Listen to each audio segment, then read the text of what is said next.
안녕하십니까, 이종복입니다.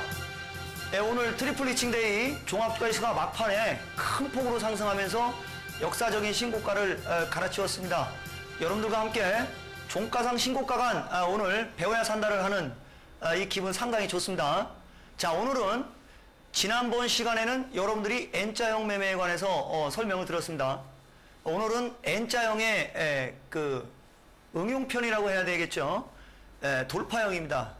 N자형과 돌파형은 같은 이치인데 실전 매매하는 데 있어서 정확한 타이밍을 잡는 데는 약간의 차이가 있습니다. 그래서 오늘 여러분들이 배우셔야 될 내용은 돌파형 매매로, 이 돌파형 매매는 N자형 매매와 같이 움직이는, 우리가 바닥형을 할 때 이중바닥형이 있는데 이 이중바닥형이 고점에 있느냐 저점에 있느냐에 따라서 매매하는 포인트가 다르듯이 이 돌파형과 N자형은 상승의 마디를 잡는데, 그냥 하락 N자형은 리스크 관리를 어느 선에서 할 거냐, 우리가 이런 거를 집중적으로 하는 거라는 것을 지난번 시간에 여러분께 설명을 드렸습니다. 오늘은 돌파형으로 N자형이 상승을 얼마만큼 하면서 얼마를 먹을 수 있느냐를 판단한다면, 돌파형은 따라붙어서 빨아먹는, 수익을 낼 수 있는 최고의 기법으로 매수와 매도하는 타이밍, 어떤 기준은 다릅니다. 약간의 오차가 있으나 우리 시청자 여러분들이 이해를 하실 수 있을지 없을지는 모르겠지만 제가 최선을 다해서 우리 시청자 여러분께 알려드리도록 하겠습니다. 오늘 돌파형 매매를 하기 전에 제가 실전 매매 최고수가 되려면 가장 중요한 게 뭐라고 그랬죠? 가장 중요한 거, 실전 매매 최고수가 되기 위해서 가장 중요한 것은 시장 파악입니다. 시장 파악. 시장 파악이 가장 중요한 것입니다. 시장 파악만 제대로 하면, 제가 항상 말씀드리잖아요. 시장이 돈을 벌어주는 겁니다. 시장이. 근데 시장 파악을 어떻게 하는지 모르시지 않습니까? 그죠? 그 시장 파악하는 것도 기준과 원칙이 있습니다.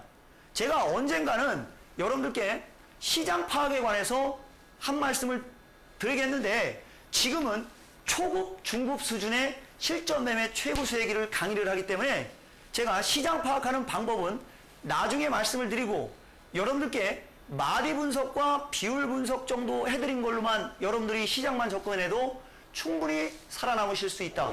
본론으로 들어가겠습니다. 자, 실전 매매 최고 수익일은 아무것도 아닙니다. 실전 매매 최고수가 되려면 수익을 낼 줄 아는 사람을 실전 매매 최고수라고 합니다. 근데 수익을 내기 위해서는 심리적인 요인을 극복할 줄 아셔야 됩니다. 이 심리적인 요인을 극복하기 위해서는 자신만의 매매 원칙이 있어야 되는 겁니다. 자, 근데 수익을 내기 위해서 이러한 식으로다가 가지만 그 이전에 선행돼야지 될 것은, 수익을 내기 위해서는 크게 잃으면 안 됩니다. 항상 종잣돈이 클수록 유리해요.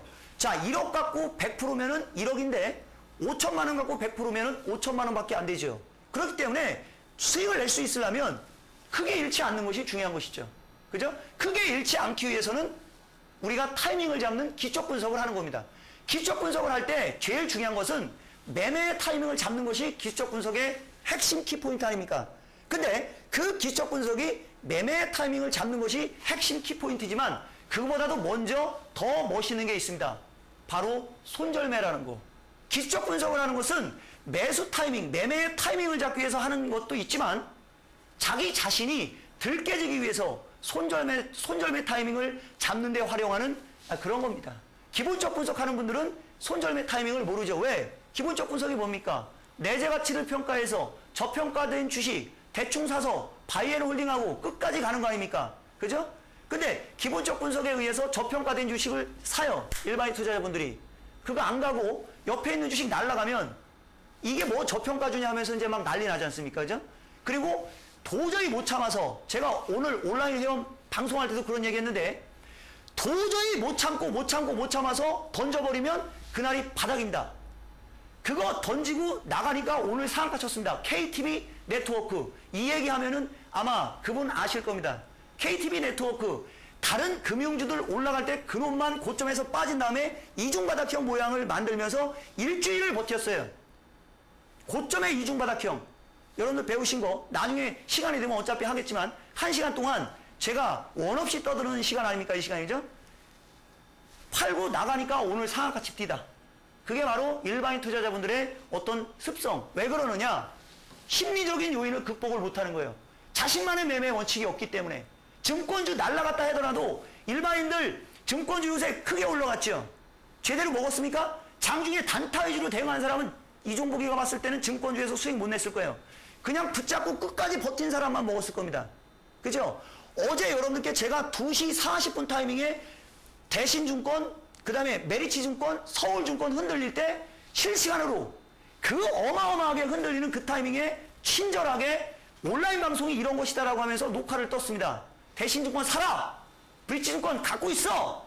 SK증권 보유! 대신 현대증권서부터 다른 건 매도! 아마 들어보세요. 친절하게 해놨습니다. 오늘 대신증권 상한가 왔습니다. 물론 종가는 어떻게 되는지 잘 확인은 안 했지만 그게 왜 그런 일이 벌어지는 거냐? 증권주 비중 축소를 한 것은 현대증권, 브릿지증권 이런 증권주예요. 날라간 증권주. 최초에 1,000만 원어치 샀다. 그러면 300만 원만 남겨놓고 다 팔아라. 그런 개념이고 새롭게 증권주를 포트에 30%를 들어가는데 그 30%를 집어넣는 증권주가 뭐냐? 대신증권, 그렇지. 대신증권, 그 다음에 삼성증권, 그 다음에 SK증권, 그 다음에 브릿지증권 이런 증권주. 메리츠 자꾸 브릿지하고 메리츠하고 헷갈립니다. 메리츠증권 이런 식으로 되는 겁니다. 그리고 어제 11시 50분 타이밍에서도 그런 얘기 해드렸죠. 증권주에서는 대신증권, 메리츠증권, 그 다음에 뭐죠? SK증권은 비중 축소를 다 하나도 안 했다. 이런 얘기까지 실시간으로 해드렸죠. 그게 실전 매매입니다. 그게. 자, 그 다음 크게 잃지 않기 위해서는 또 뭐를 해야 되느냐면은 종목을 잘 골라야 돼요. 이게 바로 핵심 키포인트입니다. 시청자 여러분, 거꾸로 온 거예요, 제가. 거꾸로 오는 것을 연역법이라고 합니까? 귀납법이라고 합니까? 귀납법이죠. 거꾸로 온 겁니다. 수익을 내기 위해서는 종목을 잘 골라서 크게 잃지 않고 있다가 제대로 된 타이밍에 수익을 내라. 이종복이의 어로. 기본적 분석에 충실하고 기술적 분석에 충실해서 심리적인 요인을 극복하라. 이종복이의 어로. 기업의 내재 가치가 기본적 분석이고 매매 타이밍을 잡는 게 기술적 분석이고 자신만의 매매 원칙을 만드는 것이 심리적인 요인을 극복할 수 있는 첫 번째 지름길이다. 오케이? 예스. 자, 그 다음 여기 보이시죠? 제가 이렇게 방송을 하다가 순간적으로 힘을 줄 때 그때 집중하세요. 그게 핵심 포인트입니다. 자, 실전 매매 최고수가 되려면 시장 판단, 매매 기법, 투자 스타일 반드시 여러분들께 강조하는데 이 중에서 제일 강조하는 게 뭐냐? 오늘은 제가 옷이 더러워질까봐 분필을 지금 이렇게 하고 있는 거예요. 이거 뭐 맨날 옷 더러워져 갖고요. 이건 애들이 재밌지 않습니까? 자, 시장 판단, 매매 기법, 투자 스타일에서 가장 제일 중요한 거 별표 50만 개짜리 시장 판단. 이 시장이 상승 추세인지 하락 추세인지 박스권 상황인지 이것만 판단하면 돼요. 이 상황에서 주도주만 공략하면 됩니다. 여러분, 이 종목의 그게 뭡니까? 상승상에서 주도주 위주의 포트폴리오 구성, 변곡점에서 우량주 위주의 선침해. 그죠? 지금은 상승장입니다. 주도주 위주의 포트폴리오를 구성해서 지금까지 왔다면 대박도 보통 대박이 아닐 겁니다. 자, 그래서 지금 여러분들께 돌파형의 이제 키포인트로 들어가겠는데요. 돌파형 매매의 키포인트는 여기서 나옵니다. 미친장이라는 표현을 많이 썼었죠. 시세는 시세에게 물어라. 그죠? 그 다음 돌파형은 완성 캔들이 중요합니다. 완성 캔들이. 그 다음 N자형의 목표치가 나와 있죠. 그죠? 그 다음에 5일선이 지지로 작용하느냐 저항으로 작용하느냐. 최근에 장중에 그런 질문을 많이 하셨어요. 일반인 여러분들이. 회원 여러분들이라고 할게요.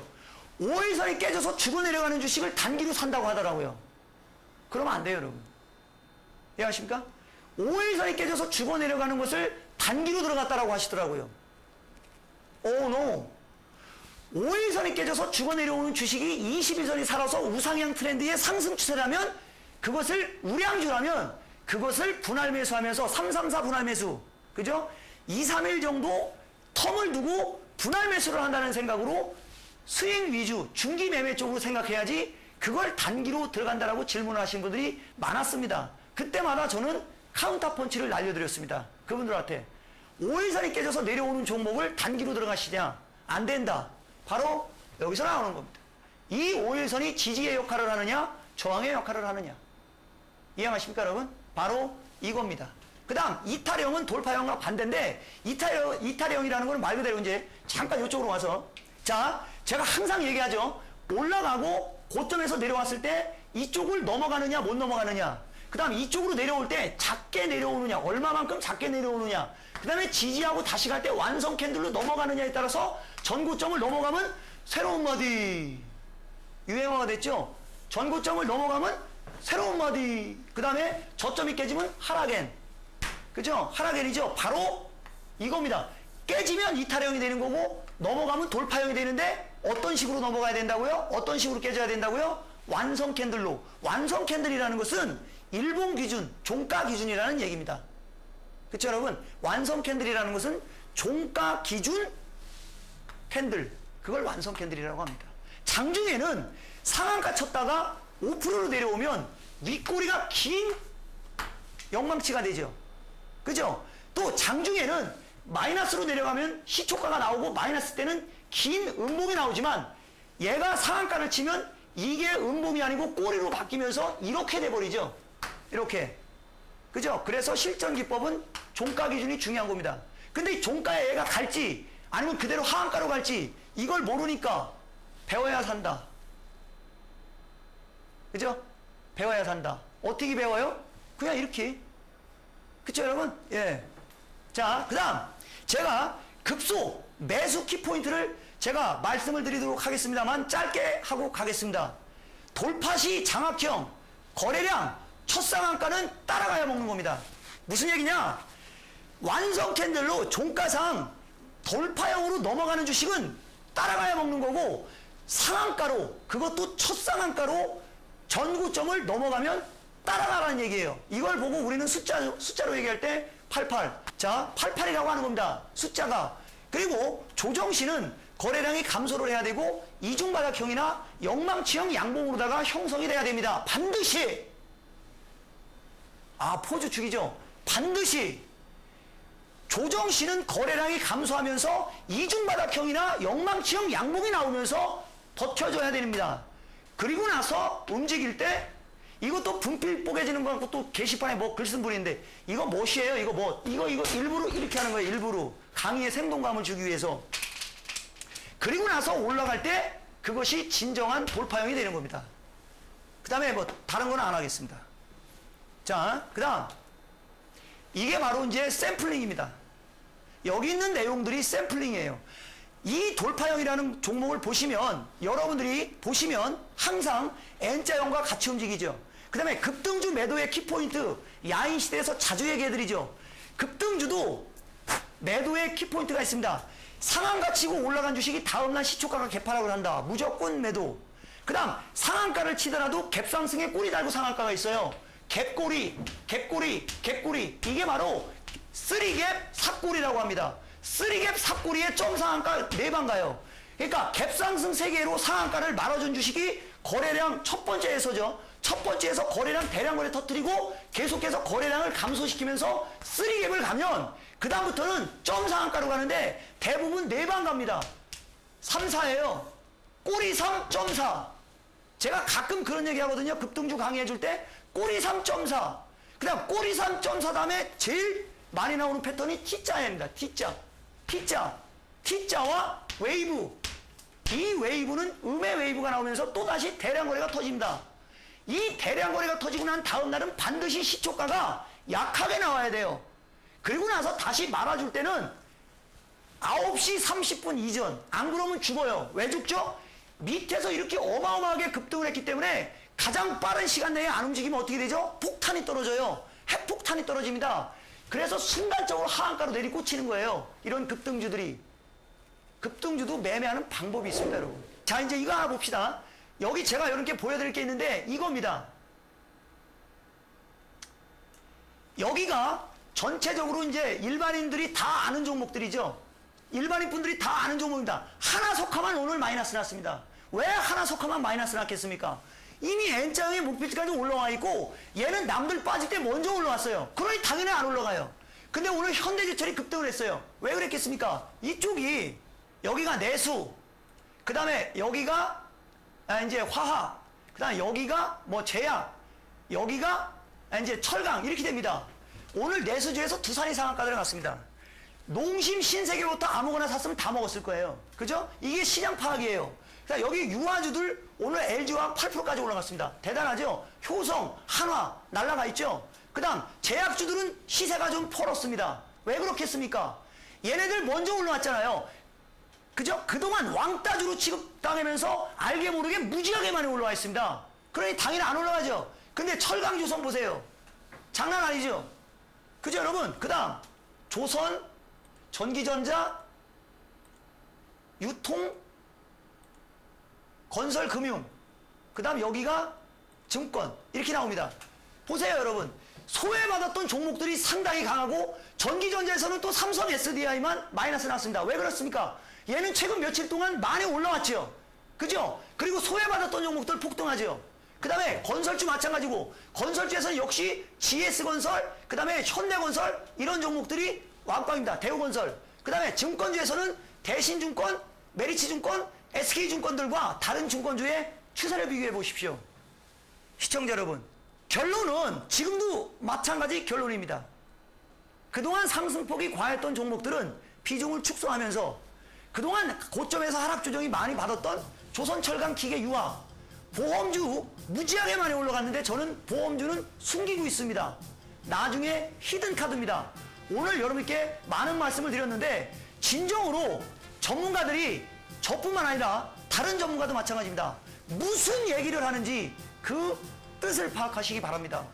다음 주에는 더 멋진 걸 갖고 나오겠습니다. 감사합니다. 이종복입니다.